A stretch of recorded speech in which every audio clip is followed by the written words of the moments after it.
This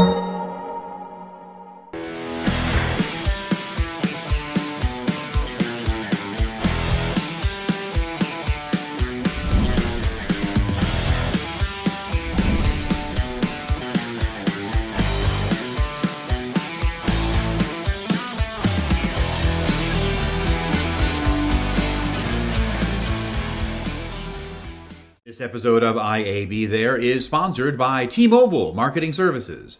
T-Mobile's Magenta marketing platform uses the power of mobility data to connect brands with their best customers. Combining high-quality data signals with premium digital environments, Magenta delivers actionable, engaging, and measurable experiences. Good afternoon and welcome to IAB There, which is our ongoing streaming show where we seek to connect the digital ecosystem. My name is David Cohen. I am the CEO of IAB, and I'm super excited about the session today because I'm going to be joined by our newest member to the IAB and Tech Lab family, Tony Katsur. But I want to talk a little bit about Tony before we bring him on to the stream, just to give him a little kind of prop up, talk about his experience. His most recent stop was at Nexstar, where he was Senior Vice President of Digital Strategy, Corporate Development, and Operations. That just rolls off the tongue. That's quite an extensive title. Before that, he was at Sonobi, President of Sonobi. Before that, he has had leadership roles at Rubicon Project, MediaMath, and Maxifier, where he was CEO.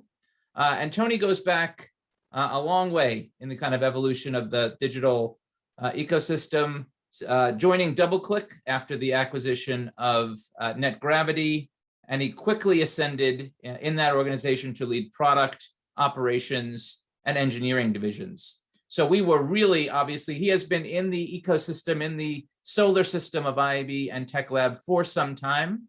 So we were really excited that he was up to the task of joining the Tech Lab as our new CEO. So I would just like to welcome Tony into the stream. It is great to see you. David, thank you. Appreciate it. I'm excited to be here. Yep, we're going to have a nice casual conversation about the business, how you got into the business, what excites you about the business. Before we get into any of the details, for those who are not enlightened about kind of what Tech Lab is and does, can you give now that you're a week or two into the job, give a kind of a shortened version. What is Tech Lab? Sure. So Tech Lab is a global organization with approximately 700 members around the world. Our primary function today is to steward and develop critical technology standards that govern how business is done in the digital media ecosystem. And that is typically implemented globally. Examples of that are our launch of ads.tech several years ago, sellers.json 2 years ago, which are firmly rooted in supporting supply chain transparency to combat fraud and enforce brand safety.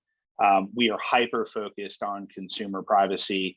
Tech Lab has definitely taken a strong lead with the launch of our transparency and consent framework for GDPR in Europe, as well as supporting CCPA, or the California Consumer Privacy Act, for those that don't know the acronym. And we are the program managers, or the stewards of the OpenRTB framework, which basically underpins all programmatic buying and selling across the digital media ecosystem, of which we have a new rev coming later this quarter.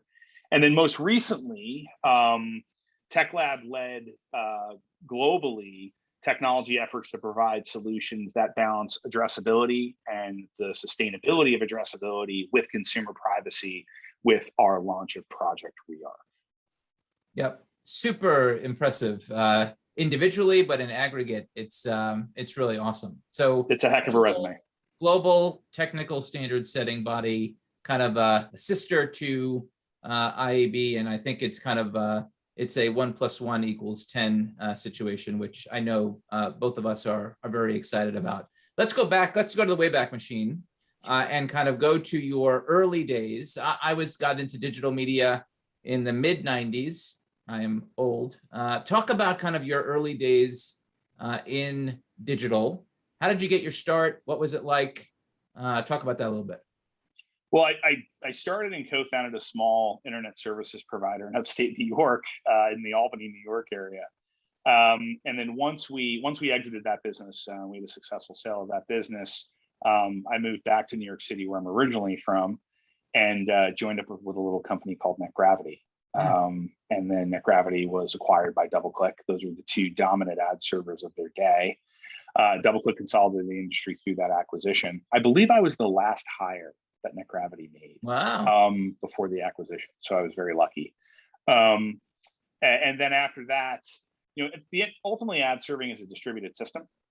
So I did jump out of the digital media ecosystem for a little while and went to a content delivery network called Panther Express after my tenure at DoubleClick, right after we were taken private, before the Google acquisition.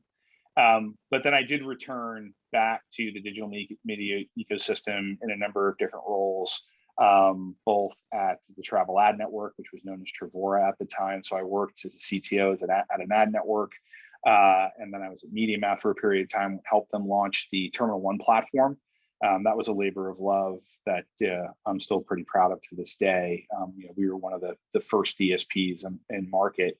And then did from there, was at Maxifier as their CEO for a period of time, which was a publisher optimization platform, and then jumped to Rubicon, and then from Rubicon to Sonobi to Nexstar, and Nexstar to here. So I've worked on both the buy side and the sell side of the ecosystem. So I've worked with media companies of all shapes and sizes, and I've worked with brands and agencies as well.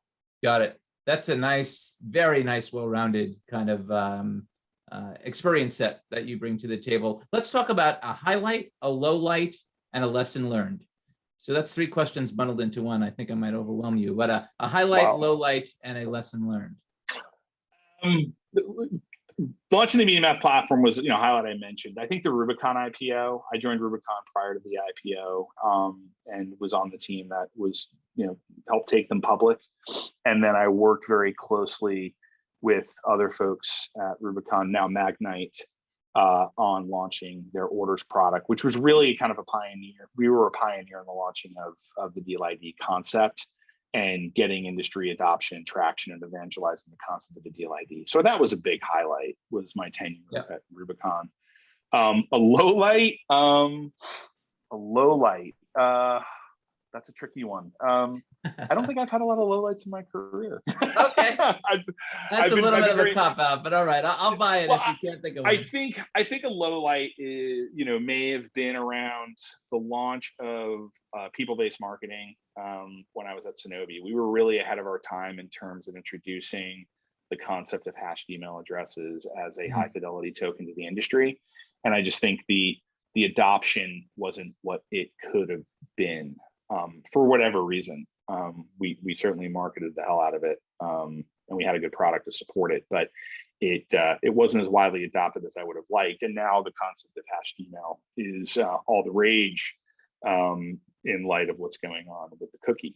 So that's probably a low light that it got it. And so if the Tony of 2021 was to talk to the Tony of 15 or 20 years ago, what's a lesson that you've learned along the way that you wish you would have known when you started out? Communication style and messaging, I think, is critical for personal and professional success and growth. I don't think I realized that when I was younger. I think I had a more brusque and rough communication style than I do today. And I've learned that's just as important as being factually correct or right. So I think that's key. And I think another one is integrity is everything. Got it. I love those. Those are awesome. Great. So let's talk about Tech Lab and what drew you to it, other than my scintillating kind of conversations and interviews, which drew you in. What in all seriousness, what drew you to the Tech Lab? What do you find as a opportunity area that you thought was the next step in your career? There are 4 reasons, 4 key reasons I joined. It was an opportunity to leverage both my technology and my business background. As a recovering engineer, I'm still technical enough to be dangerous, but I made the transition to the business side many years ago, in the ecosystem. So the ability to blend those things, to solve business issues through technology, and be able to communicate how technology benefits the business side of an industry, was one, was ability to really exercise and flex those skills. It's an opportunity to solve big problems. We are facing major opportunity and major challenges, and I love big problems to solve. And IAB and Tech Lab are in the center of that maelstrom. The third was, and maybe the third blends into a fourth, is I love this industry. And I know so many people, both on the IAB and the Tech Lab board. Our interactions were fantastic. I love the industry and I love the people in it. And it was an opportunity to really work across the industry, not from a client vendor perspective, but in a trade group. It allows me to meet so many people and stay in touch with so many people in the industry. Yeah, that's fantastic. I just to kind of bring it back to when I joined, which was not that long ago, 18 months ago. One of the things that I remember talking to Randall about was, I've been in this industry for such a long time, and it's been so interesting and good to me. I was thinking of that there is no better place if you want to kind of move the industry forward at a pivotal time than to be kind of right where you are, which is exactly what drew me here as well. In the kind of thematic of fours, you also kind of think about, or you've talked about, a perfect storm of kind of the things that are happening, confluence in the industry at the moment that you think we need to be squarely focused on. Talk a little bit about what those are in that perfect storm, and kind of what Tech Lab is doing to kind of tackle it. Sure. I think the first one is, and you could break the first one into a 1A, B, and C, but I think they're so intertwined. They're you can't really separate them, but consumer privacy, identity, and addressability are, that's a 1A, 1B, and 1C. That is top of mind for this industry. It is probably the greatest challenges this industry has faced since its inception. And there's a lot of work we need to do there. It both in the form of regulatory compliance, how big tech is approaching it. We need real solutions, and we don't have a lot of time to craft those solutions. So urgency is key here, and the industry on both the buy, the sell side, the ad tech and martech architectures, the platforms need to address this now. I think Google's announcement of revisiting FLoC granted a reprieve, but by no means does that prevent the asteroid from still hitting the Earth. We need to get in front of this, and we need to get in front of it now. That's the first thing.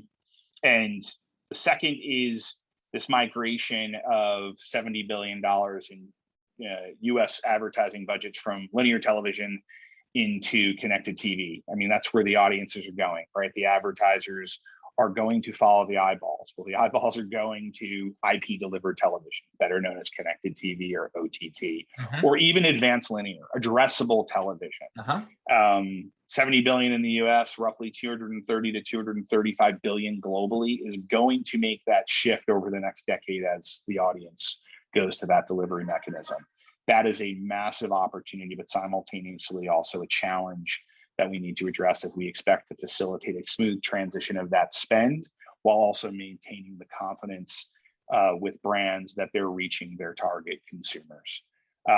Which leads to the third point, which is a little difficult to separate from the CTV opportunity, is ad fraud and security.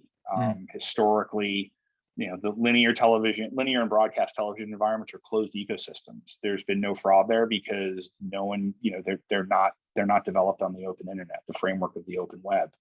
CTV is, and therefore ad fraud and IVT and security will always follow the bigger CPMs and the bigger budgets, and there's no bigger budget than the television budgets. So that is absolutely paramount if we expect to instill trust and confidence in global brands to move those dollars over. Got it.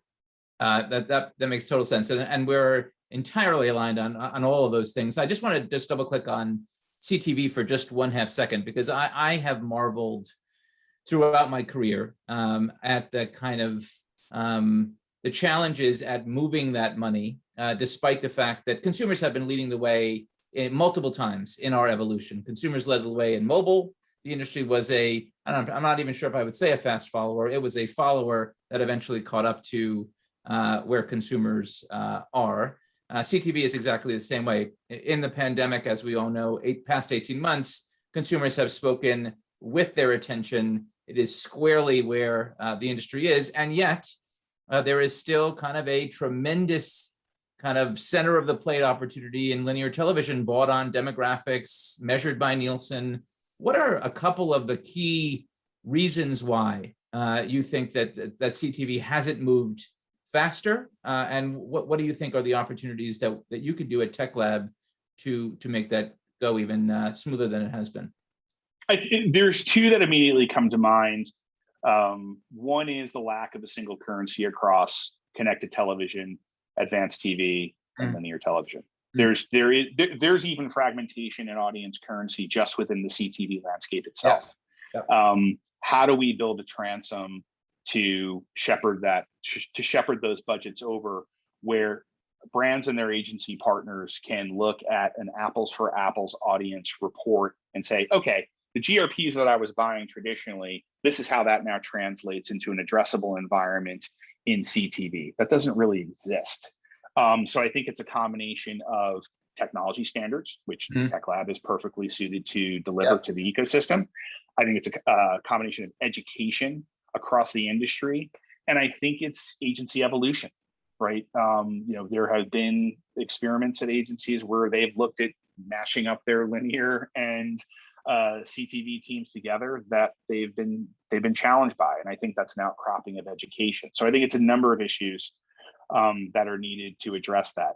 I think the other piece, which may be a little more weedy, is the programmatic protocols, namely the RTB protocol, has not really evolved to support the concept of an upfront.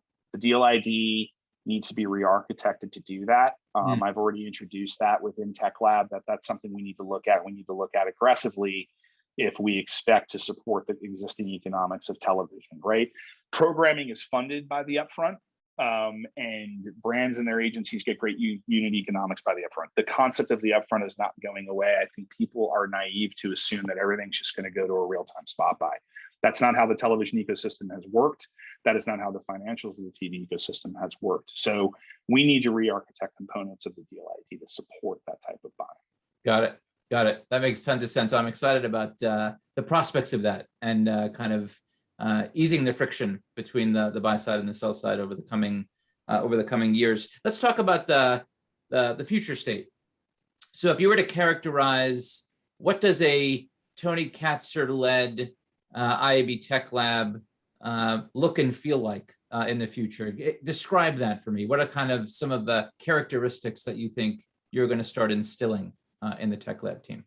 Absolutely. So we're going to continue our stewardship of technology standards across the digital media ecosystem. That doesn't change, both in terms of core tech standards as well as technology policy to support things like consumer privacy, to support things like addressability. That doesn't change. What I aspire to do is deliver more tools and more open source frameworks to the industry. What we're doing with UID and effectively open sourcing that, I think, is a good first step. I'd like to see Tech Lab take the lead in delivering more open source frameworks upon which the industry can innovate. So technology, standard, and policies that work in concert with the IAB in terms of the business policy and standards that you're setting, that doesn't go away. What I'd like to do is enhance that with the delivery of more tools that the industry can use, whether it be for audit functions, whether it be for fraud issues, and do that also while launching open source solutions that the industry builds on top of. I want to be more proactive in communicating to all of our constituents, both technologists as well as business leadership.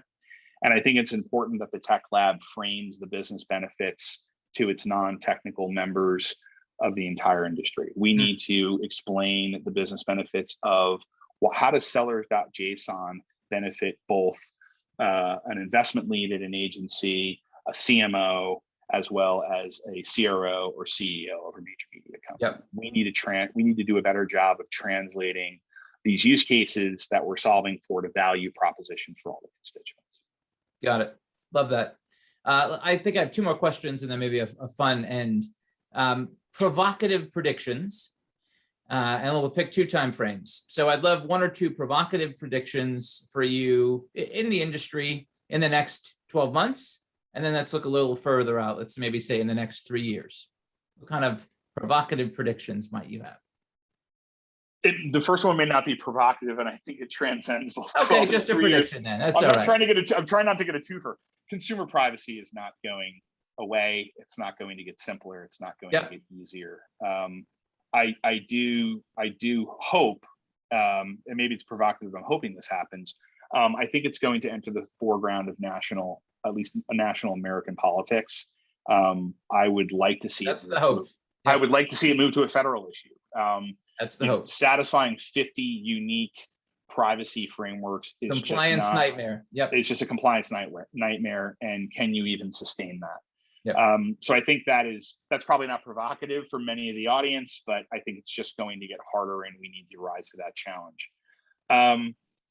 I think we're going to see a massive acceleration of television budgets transitioning to connected television over the next 5 to 8 years. There's no question. If you look at what's happening with things like sports rights, and a lot of digital players are now starting to get heavily involved. Amazon now has exclusive on Thursday Night Football. I think we see where, no pun intended, where the puck is going in terms of how budgets are going to shift. The last, one could argue the last frontier, the final frontier for traditional television has been live sports.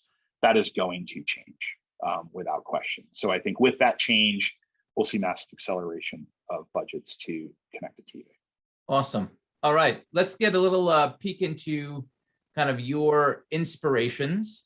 You've talked a lot about giving back to the industry that has supported you. Talk a little bit about who have been your biggest professional influences throughout your career. I've had two people that have had a lot of influence on me who may or may not know it. And it really goes back to messaging and communication style being everything. I worked for Richard Frankel for a number of years while I was at DoubleClick. Very smart man, but just had a communication style that even in times of crisis was very easygoing. He could just calm a room, but there was also a sense of urgency. And I learned you don't necessarily need to, walk into a room like a hurricane in order to get things done. So, Richard, I thank you for that if you're watching.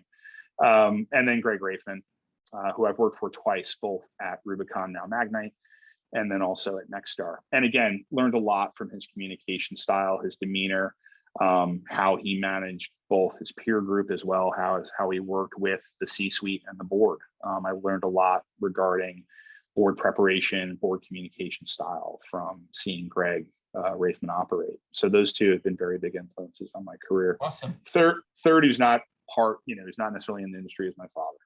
And that's where the integrity piece comes from. Your word is your bond, and your handshake is a contract. Love that. Thank you for sharing that. Awesome. Last thing I wanted to do, which is something that I love to end interviews with. Sometimes it's more fun than others. I'm hoping this is a good exercise, is just word association.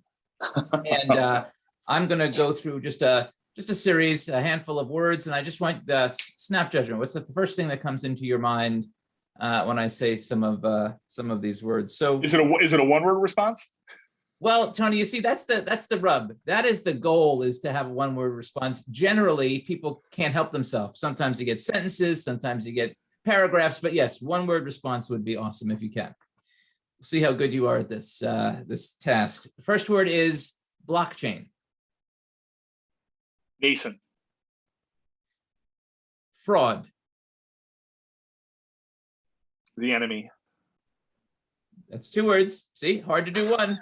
Addressability. Critical. CES.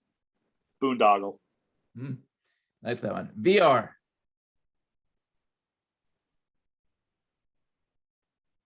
Interesting. Okay. E-commerce. Future. Podcasting. No. A great way to gather information and entertainment. Okay. A lot of words. A lot of words. That was a fail. That was an epic fail. And then the last one is W3C. Critical. Let's have Tech Lab. Why don't we have Tech Lab be the last one? Tech Lab. Necessary. Amen to that. Thank you very much, Tony. It was great spending a couple minutes with you. I know the audience probably enjoyed getting to learn a little bit more about you and what Tech Lab is up to. We're excited for the future. I know both you and I are excited about what we can potentially do together. To learn more about what IAB Tech Lab is doing and or the Transparency Center, which we talked about early on, and the IAB Tech Lab Summit, which is upcoming, please visit iabtechlab.com for more information. My name is David Cohen. I've enjoyed spending some time with you. Thank you all for watching. Thank you.